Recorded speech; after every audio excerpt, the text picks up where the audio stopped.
Boa noite, irmãs, a paz do Senhor. Eu estou aqui nesse momento hoje para compartilhar um pequeno texto da palavra de Deus com vocês. Eu queria já ter gravado esse vídeo há alguns dias, mas pela correria e por estar lendo, né, sempre, eu fui adiando. Mas eu quero compartilhar aqui com vocês o que está escrito lá em João 3, e eu vou ler do versículo 16 até o versículo 21. E a palavra de Deus diz assim: a missão do Filho. Porque Deus tanto amou o mundo que deu seu Filho unigênito para que todo o que nele crê não pereça, mas tenha a vida eterna. Pois Deus enviou seu Filho ao mundo, não para condenar o mundo, mas para que este fosse salvo por meio dele. Quem crê nele não é condenado, mas quem não crê já está condenado, por não crer no nome do Filho unigênito de Deus. Este é o julgamento. A luz veio ao mundo, mas os homens amaram as trevas e não a luz, porque as suas obras eram más. Quem pratica o mal odeia a luz e não se aproxima da luz, temendo que as suas obras sejam manifestas. Mas quem pratica a verdade vem para a luz, para que se veja claramente que as suas obras são realizadas por intermédio de Deus. Vamos orar por essa palavra. Grandioso Deus e Pai, nós te agradecemos e exaltamos o teu nome, Deus, por mais este dia que nós estamos vivendo. Apesar de tantas aflições, ó Pai, não nos deixe, Senhor, perder a direção em Ti.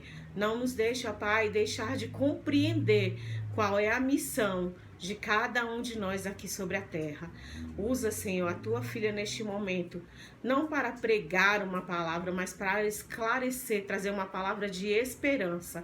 Pois no nome de Jesus é que eu te oro e te agradeço neste momento. Irmãs, aqui, como diz essa palavra, a missão do Filho.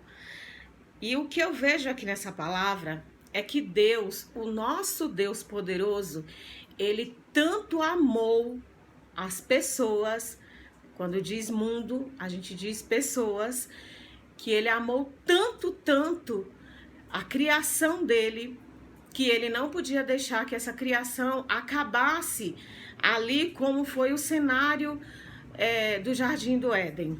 Quando ele criou Adão e ele criou Eva e ele deu tudo que eles precisavam para viver naquele lugar, mas veio a tentação através do inimigo que usou a vida deles ali no Jardim do Éden e eles desobedeceram a Deus. Esse foi o primeiro pecado do homem e esse pecado é o que muitas das vezes rege as nossas vidas até o dia de hoje. Aqui, quando nós lemos que Deus amou tanto o mundo de tal maneira que ele deu seu único filho, Jesus, o seu único filho, ele mandou por sacrifício para nos resgatar da morte eterna. Então essa é a missão de Jesus na terra.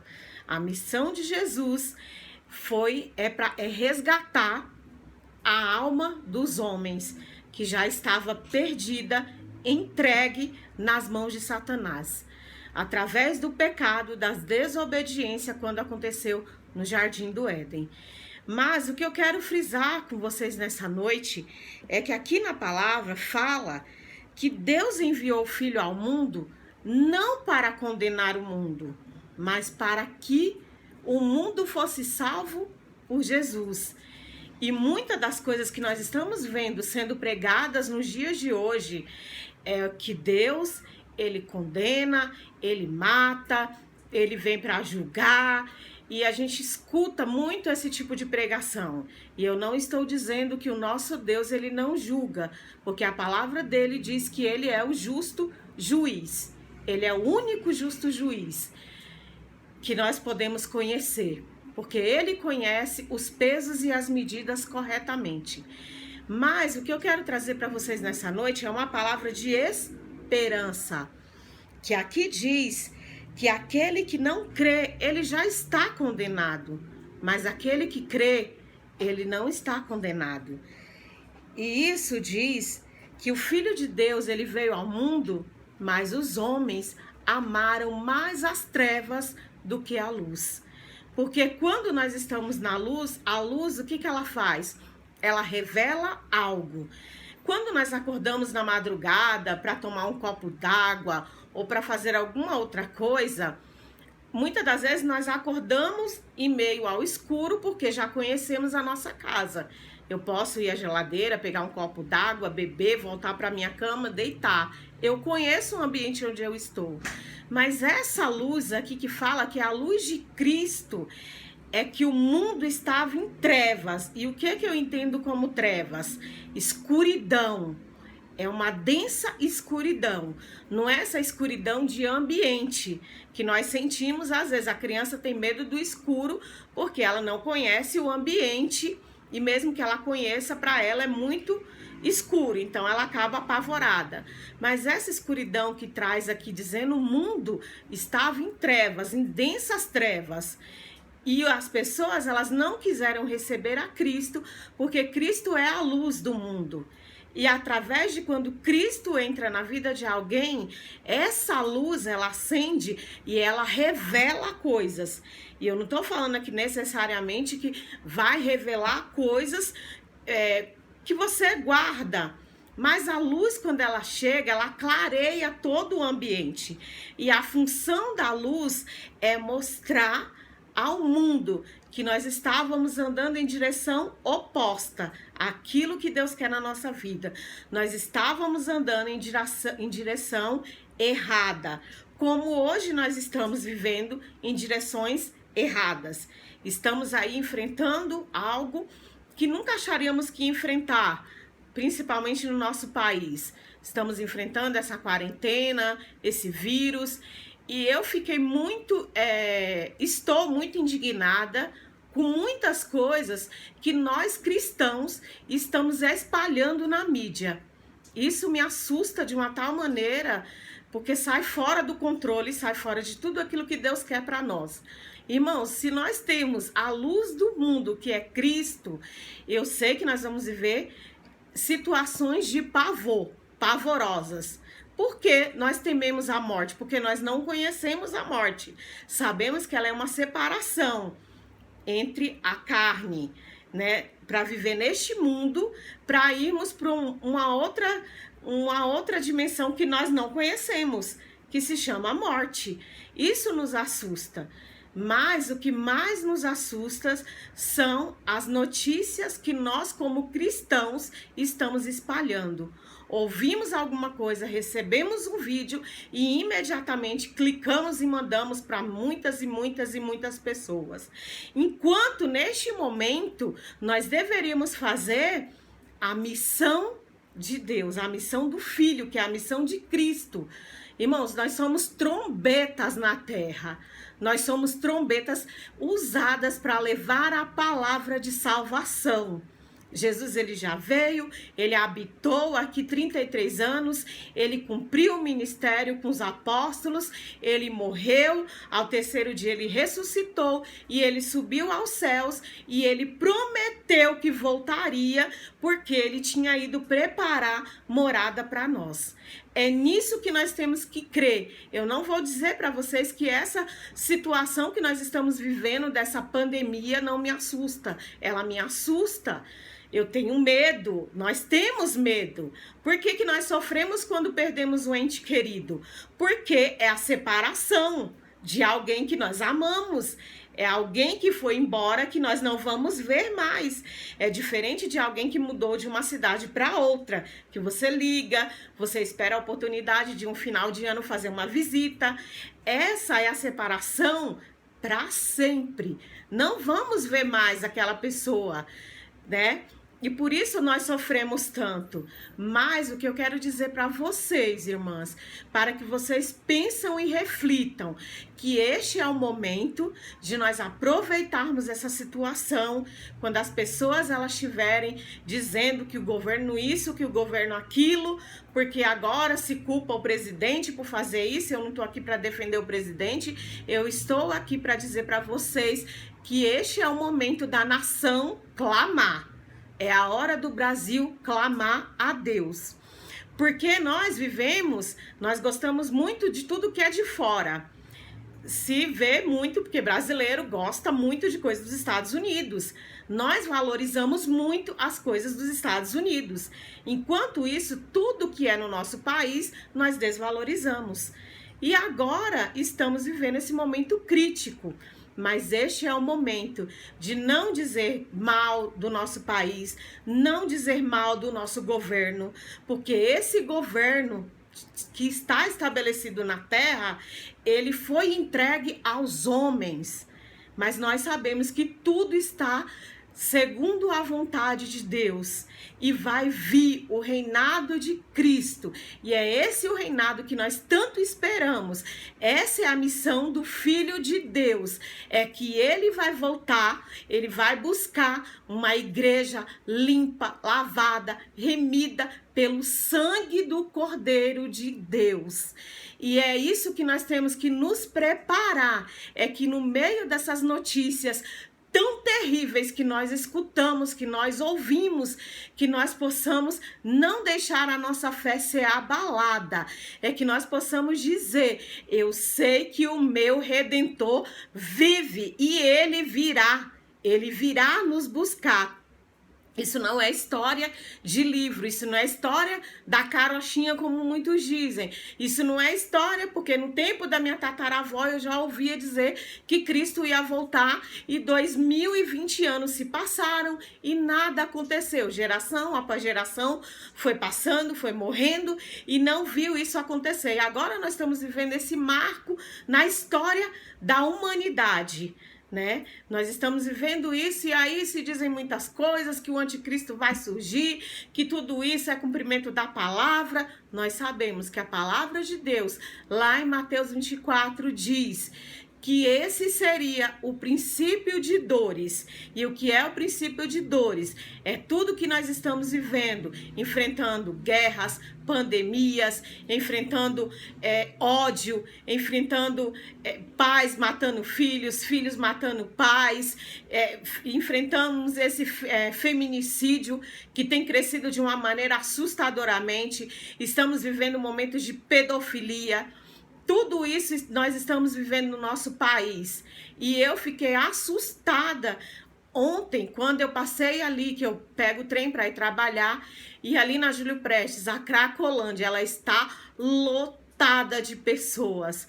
E por que ninguém se preocupa de ir lá dizer para aquelas pessoas se elas têm que ficar em casa também? Será que elas têm uma casa para ir?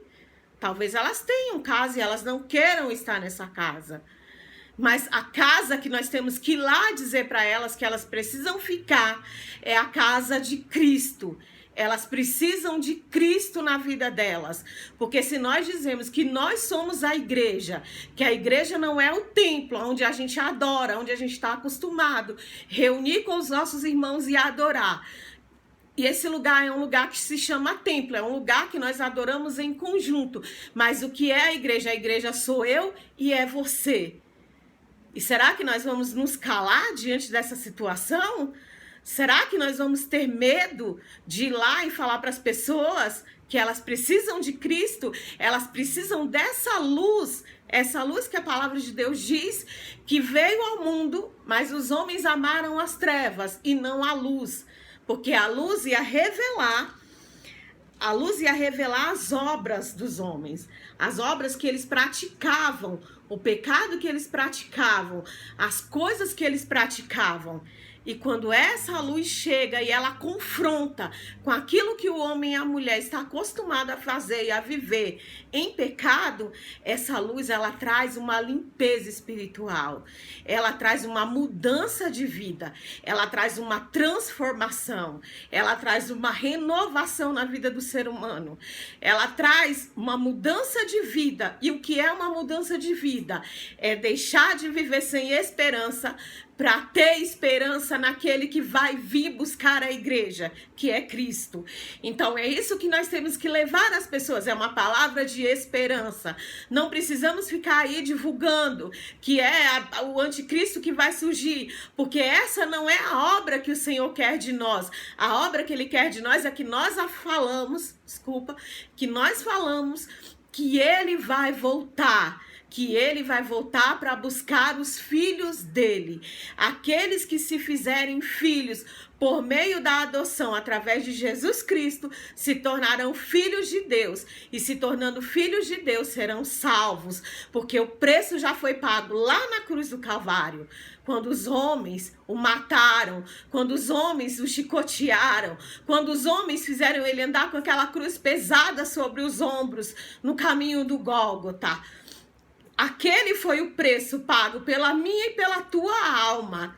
Foi o preço de sangue, foi um sangue inocente que foi vertido naquele lugar. E a gente vê que quando acontece isso, a gente vê na história da Bíblia dizer que o véu do templo se rasgou. E quando o véu do templo se rasga, não se rasgou simplesmente para dizer que Deus estava furioso por ter matado o seu filho, mas o véu do templo se rasgou para que Deus pudesse mostrar que através daquele ato nós teríamos acesso a falar com Deus. Através da morte de Jesus Cristo, já não precisava mais de um sacerdote, já não precisava mais de alguém ir lá e fazer um sacrifício pelo meu e pelo seu pecado, porque o maior sacrifício estava sendo pago naquele exato momento, que foi da morte de Cristo na cruz do Calvário. Através daquele véu que se rasgou, nós pudemos ter o livre acesso hoje a sentarmos aqui como eu estou sentada falando dessa palavra para vocês. Nós temos acesso quando nós dobramos o joelho no nosso quarto, fechamos a porta e falamos com Deus. Nós temos acesso a Ele quando nós passamos por um mendigo na rua ou lá mesmo, lá na Cracolândia. Eu sei que muitos não vão dar ouvidos e talvez o que nos desanima é a plateia que nós queremos que estejam nos ouvindo. Às vezes a gente não fica contente para falar uma alma sobre o amor de Cristo e essa alma se render a Ele. Nós ficamos mais ansiosos e ociosos porque nós esperamos que reúna uma grande plateia para ouvir aquilo que nós falamos. E isso é coisa de fariseu. Porque a palavra de Deus diz que quando um pecador se arrepende, a palavra de Deus diz que no céu há uma grande festa. Então para pensar o que é isso. No céu há uma grande festa. Os anjos fazem uma grande festa. E porque nós, os homens, que nós somos pessoas naturais, nós olhamos aquela pessoa que Deus muda, que Deus transforma e que Deus vai lapidando a vida dessa pessoa dia a dia. Mas quando a gente vê uma pequena falha sequer na vida dessa pessoa, nós apontamos o dedo e nós a condenamos, dizendo que ela não tem Cristo. E a palavra dele diz aqui que ele não veio para condenar o mundo, ele veio para salvar o mundo. Ele veio para salvar as pessoas da morte eterna. E nós estamos aqui temendo a morte física. Mas a morte física é o que nos faz, é o que nos relembra que vamos encontrar com o nosso Senhor. Essa é a única maneira de encontrar-se com Deus. É quando a gente morre. Então, nós não temos que ter esse pavor. Eu sei que a gente pensa, eu tenho um filho menor de 15 anos e eu penso, se eu partir daqui, como ele vai ficar? Isso é um pensamento natural, é um pensamento humano, é racional, Deus entende. É por isso que a palavra dele diz que ele cuida. Que se porventura uma mãe que amamentou o seu filho, essa mãe pode se esquecer do filho que ela amamentou, que ela gerou no seu ventre, que ela carregou ali pelo tempo determinado de uma gestação. Essa mãe, ela pode se esquecer do seu filho, mas a palavra de Deus diz que todavia o Senhor não esquece dos seus filhos. Então, por que nós esquecemos aquelas pessoas na Cracolândia? Às vezes a gente faz campanhas de oração e oramos pelas aquelas pessoas, mas as coisas não duram. Tem um projeto chamado Cristolândia e eu me envergonho de dizer que eu nunca visitei esse projeto. Já tivemos visita desse projeto em nossa igreja, mas eu, em particular, nunca fui até esse local para fazer uma visita. Então, a palavra que eu quero dizer para vocês nessa noite, acorde.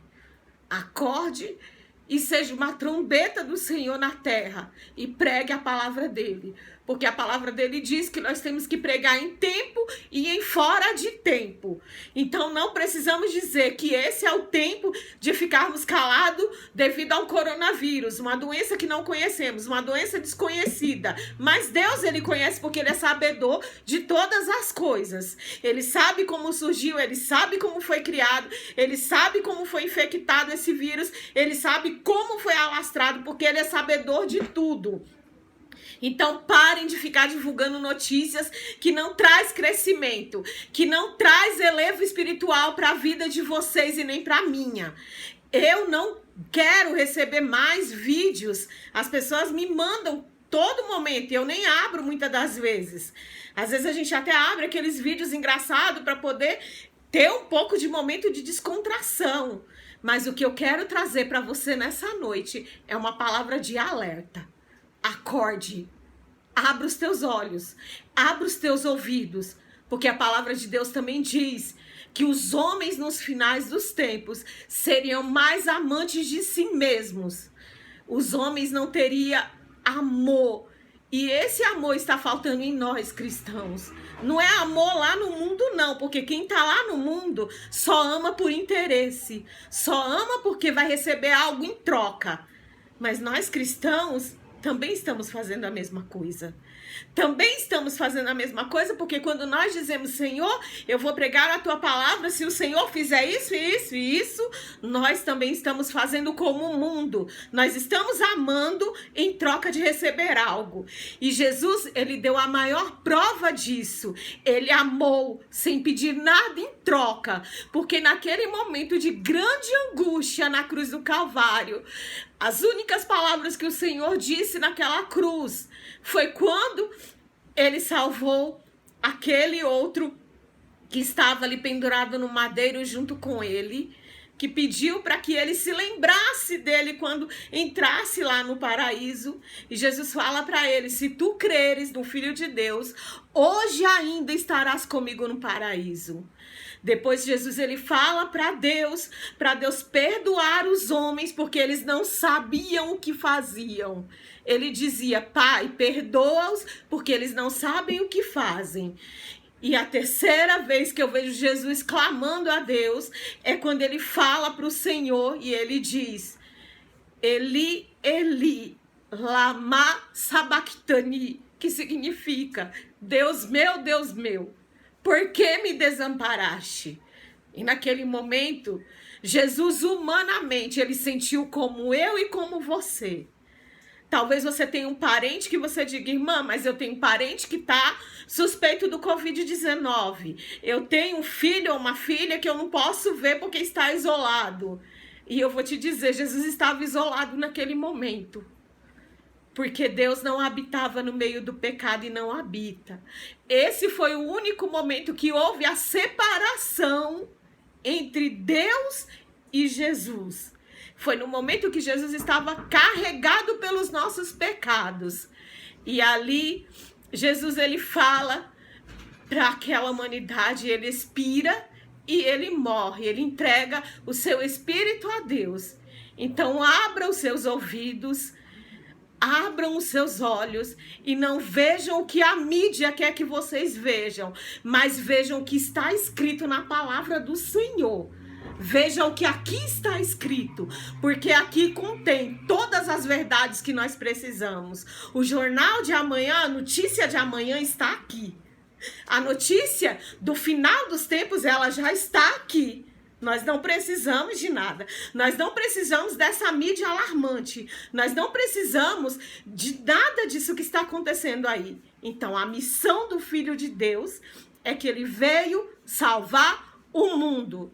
E a minha e a tua missão é fazer aquilo que está lá em Mateus 28. E eu vou ler aqui para vocês rapidamente porque eu já vou encerrar essa palavra. E aqui diz, em Mateus 28, qual é a nossa obra que nós temos que fazer, que diz assim, lá eu vou ler aqui rapidamente, que diz aqui no Mateus 28, 19, portanto vão e façam discípulos de todas as nações,